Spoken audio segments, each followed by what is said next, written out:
Hello दोस्तों, नमस्कार। स्वागत है एक बार फिर से आप सभी के अपने प्रिय चैनल पर। दोस्तों आपको बता दें जो अभी की सबसे बड़ी खबर आ रही है, जहां रशिया के राष्ट्रपति पुतिन ने जंग के बीच भारत को लेकर कर दिया है अहम ऐलान। चीन का भी ले लिया है नाम। बताएंगे दोस्तों भारत को लेकर पुतिन ने पूरे विश्व के सामने क्या कहा है दोस्तों, और साथ ही साथ आपको बताएंगे जहाँ जो बाइडेन के अचानक कीव पहुँचने पर सबसे पहला बयान आया है व्लादिमीर पुतिन का। बताएंगे दोस्तों क्या कहा इन्होंने युद्ध को लेकर पुतिन ने, और साथ ही साथ बताएंगे जहां राहुल गांधी को जयशंकर जी ने दे दिया है करारा जवाब। दोस्तों हर तरह की जानकारी बताने वाले हैं, तो आराम से बने रहेगा वीडियो के अंत तक। और अभी खबरों में आगे बढ़ने से पहले हमेशा की तरह अपने भारत देश का दिल से समर्थन करते हैं और मानते हैं कि मेरा भारत महान है, तो इस वीडियो को भी कर दीजिए लाइक, चैनल को कर दीजिए सब्सक्राइब, बेल आइकन दबाइए, साथ ही कमेंट बॉक्स में लिख दीजिएगा जय हिंद। जी हाँ, तो चलते हैं पहली और बड़ी खबर की तरफ, जहाँ रूस के राष्ट्रपति पुतिन ने जंग के बीच भारत को लेकर कर दिया अहम ऐलान। जी हाँ, रशिया के राष्ट्रपति व्लादिमीर पुतिन यूक्रेन के साथ अपने युद्ध के 1 साल पूरा होने पर देश को संबोधित कर रहे हैं। राजधानी मॉस्को के गोस्टिवनी डावर हॉल में अपने भाषण के दौरान पुतिन ने कहा कि लगातार नाजी खतरों से जूझ रहा रशिया यूक्रेन में स्पेशल ऑपरेशन कर रहा है। अपने भाषण में पुतिन ने प्रमुखता से भारत का जिक्र करते हुए कहा है कि रूस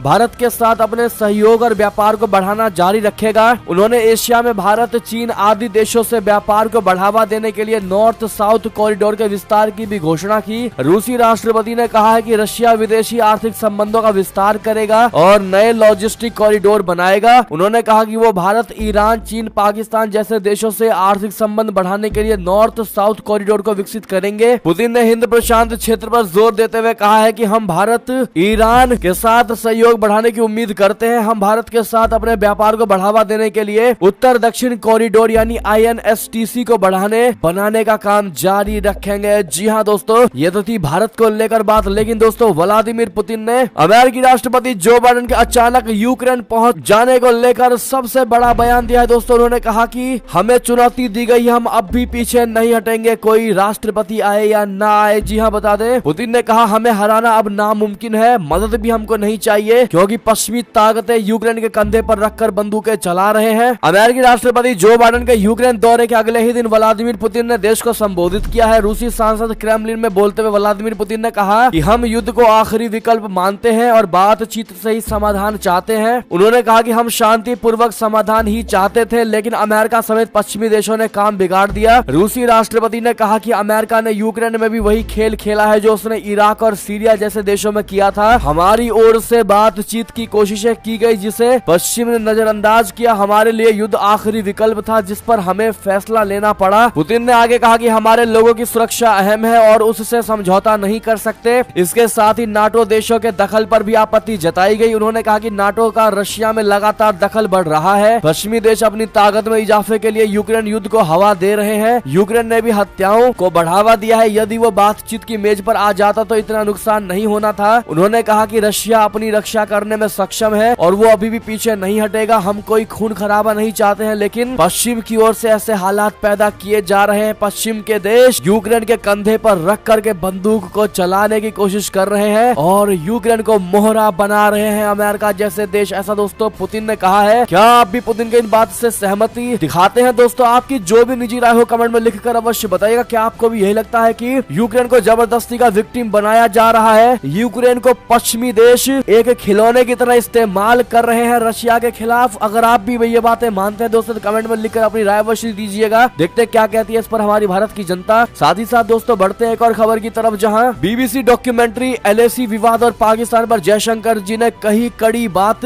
राहुल गांधी पर भी साधा निशाना। जी हां, चाइना से डरने वाले बयान पर जयशंकर जी ने राहुल गांधी पर किया है पलटवार। बता दें विदेश मंत्री जयशंकर जी ने चीन से सीमा विवाद के मुद्दे पर कांग्रेस के आरोप पर पलटवार किया। जयशंकर जी ने कहा कि LAC पर आज तक के इतिहास की सबसे बड़ी सेना की तैनाती की गई है। इस सेना को प्रधानमंत्री नरेंद्र मोदी ने ही भेजा है, न कि राहुल गांधी ने। समाचार एजेंसी ANI को दिए इंटरव्यू में जब जयशंकर जी से पूछा गया कि कांग्रेस आरोप लगाती है कि आप और PM मोदी चीन का नाम लेने से डरते हैं, तो इस पर जयशंकर जी ने कहा चाइना, मैं चीन का नाम ले रहा हूं। जी हां, जयशंकर जी ने कहा अगर हम डरते हैं तो LAC पर भारतीय सेना को किसने भेजा? राहुल गांधी ने उन्हें नहीं भेजा बल्कि नरेंद्र मोदी जी ने भेजा है। जयशंकर जी ने कहा कि चीन सीमा पर आज तक के इतिहास की सबसे बड़ी सेना की तैनाती की गई है। उन्होंने कहा कि मैं चीन का नाम लेता हूं, देखिए मैं चीन का नाम ले रहा हूं। जी हाँ, दोस्तों आखिर राहुल गांधी ने ऐसा क्या कहा था कि जयशंकर जी को पलटवार करना पड़ा। तो आपको बता दें चीन और भारत के बीच मई 2020 से सीमा को लेकर विवाद चल रहा है। 2020 में गलवान में भारतीय सेना और चीनी सेना के बीच हिंसक झड़पें हुई थी। इसमें भारत के 20 जवान शहीद हो गए थे। चीन को भी काफी नुकसान पहुंचा था। हालांकि चीन पर जानकारी छिपाने का आरोप लगता रहा है। इसके बाद से कांग्रेस चीन के मुद्दे पर मोदी सरकार को घेरने की कोशिश कर रही है। दोस्तों कांग्रेस का आरोप है कि पीएम मोदी चीन का नाम तक नहीं लेते। यहाँ तक कि राहुल गांधी ने यहाँ तक कह दिया था कि पीएम मोदी चीन का नाम लेने से डरते हैं। उसी के जवाब में दोस्तों जयशंकर जी ने कहा, देखो राहुल गांधी, यानी कि उनको इशारा करते हुए कि मैं चीन का नाम ले रहा हूँ। ऐसे में जयशंकर जी के बात का क्या आप समर्थन करेंगे दोस्तों? कमेंट में लिखकर अवश्य बताइएगा। चलते हैं एक और खबर की तरफ, जहां यूक्रेन आज ताइवान कल पर बौखलाया ड्रैगन, चीनी विदेश मंत्री देने लगे सफाई। बता दें यूक्रेन और रशिया के बीच जारी संकट की तुलना चीन और ताइवान के मामले से करने पर चीनी विदेश मंत्री भड़क गए। उन्होंने कहा कि उन्हें यूक्रेन में बढ़ रहे विवाद की चिंता है। विदेश मंत्री किन गैंग ने मंगलवार को अंतर्राष्ट्रीय समुदाय से आग्रह किया है कि वो यूक्रेन और ताइवान की तुलना न करें। बता दें कि चीन ताइवान पर दावा करता है और उसे मेनलैंड के साथ मिलाने पर आतुर है। हालांकि ताइवान के लोग इसका विरोध करते हैं। ताइवान खुद में एक लोकतंत्र देश है। किन गैंग ने कहा कि हम सभी देशों से निवेदन करते हैं कि आग भड़काना बंद करेंगे और चीन के ऊपर आरोप न लगाएं। इसके अलावा यूक्रेन आज ताइवान कल कहना बंद करें। बता दें कि आजकल अंतर्राष्ट्रीय स्तर पर यह चर्चाएं हो रही है कि यूक्रेन पर हमला करने में चीन रशिया की मदद कर रहा है और वो चाहता है कि कुछ दिन बाद ताइवान पर हमला कर दे। किन ये बताने की कोशिश कर रहे थे कि चीन एक तटस्थ और शांति प्रिय महाशक्ति है। वो कहना चाहते थे कि चीन वैश्विक शांति के लिए प्रयास कर रहा है। चलते हैं दोस्तों और खबर की ओर, जहां 6 घंटे में अस्पताल तैयार, 3600 मरीजों का इलाज। दिल से भारत की सेना को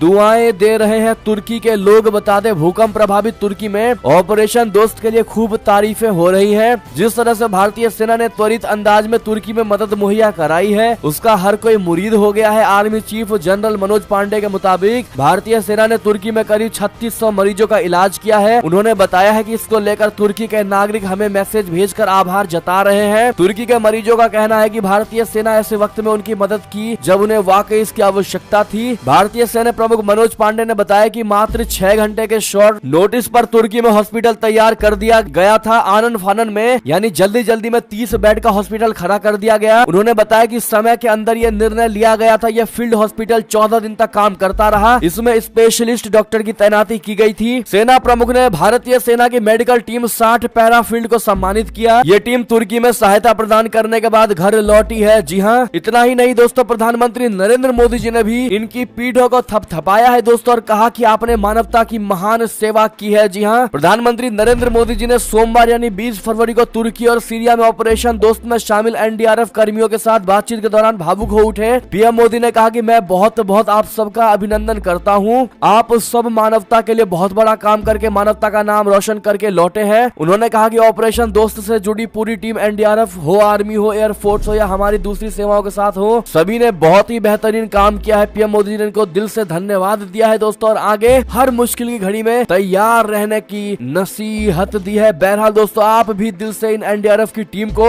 मानवता के लिए कार्य करने के लिए इनको थैंक यू जरूर कहिएगा दोस्तों। साथ ही अंतिम खबर की बात करें, जहां आखिरकार कर्ज के लिए आईएमएफ के सामने झुक गया पाकिस्तान। मांगों को पूरा करने के लिए कर दिया विधेयक को पारित। जी हां, दिवालिया होने से बचने के लिए आखिरकार पाकिस्तान को अंतर्राष्ट्रीय मुद्रा कोष यानी आईएमएफ के सामने झुकने के लिए मजबूर होना ही पड़ा। दरअसल आज पाकिस्तान की नेशनल असेंबली ने आईएमएफ द्वारा निर्धारित मांगों को पूरा करने के लिए सर्वसम्मति से एक धन विधेयक पारित कर दिया। आपको बता दें कि अगर पाकिस्तान आईएमएफ की शर्तों को पूरा कर देता है तो उसे लगभग 8800 करोड़ रुपए की ऋण सुविधा प्राप्त हो जाएगी। रिपोर्ट के मुताबिक वित्त विधेयक 2023 जिसे पाकिस्तान का मिनी बजट कहा जा रहा है उसे संसद के निचले सदन में मंजूरी दे दी गई है। पाकिस्तान सरकार को ये कदम कर्ज पुनर्गठन के लिए उठाना पड़ा है। जी हाँ, और इसी बीच दोस्तों ये थी अब तक की सारी बड़ी खबरें। आपको हमारी खबर कैसी लगी? आशा करता हूँ बहुत अच्छी लगी होगी। अगर थोड़ी भी अच्छी लगी है तो इस वीडियो को भी अपने भाई बंधुओं में व्हाट्सएप, फेसबुक, ट्विटर के जरिए पूरे भारत में शेयर करना बिल्कुल मत भूलिएगा। और अभी कर दीजिए इस वीडियो को लाइक, चैनल को कर दीजिए सब्सक्राइब, बेल आइकन दबाइए, साथ ही कमेंट बॉक्स में लिख दीजिएगा जय हिंद जय भारत। तो मिलते हैं आपसे अगली बड़ी खबर में, तब तक अपना ख्याल रखिएगा। आप सभी का बहुत बहुत धन्यवाद। साथ देने के लिए, साथ बने रहने के लिए। जय हिंद जय भारत।